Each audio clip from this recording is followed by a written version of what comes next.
South Dakota has confirmed 77 cases of whooping cough this year. That is a 208% increase compared to last year. Some of the most recent cases have shown up in the Brookings area. So tonight, local health officials have expanded a vaccination clinic to include Tdap shots. KELOLAND's Jordan DeSmet is back from Brookings with details on an event that just got underway. A little over a week ago, a message went out to students at South Dakota State University letting them know about multiple cases of pertussis, also known as whooping cough, on campus.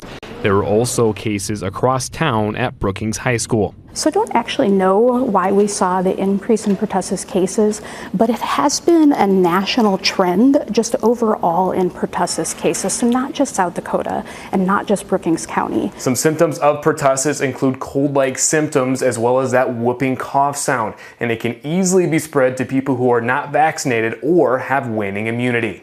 With the recent cases, local leaders decided to expand a pod or point of dispensing event already scheduled at the high school. We were going to be hosting this full-scale exercise flu shot pod for 500 doses.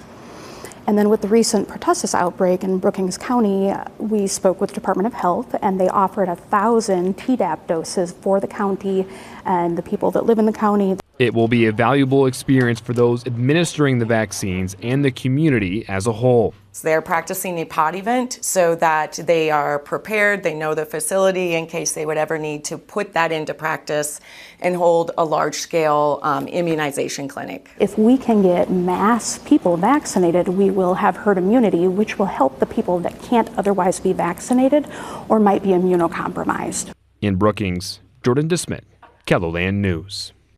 Now, the vaccine clinic is happening right now and will go until 8 o'clock. The Tdap shot is available to anyone 11 years or older who has either never received the vaccine or hasn't had a shot in 10 years.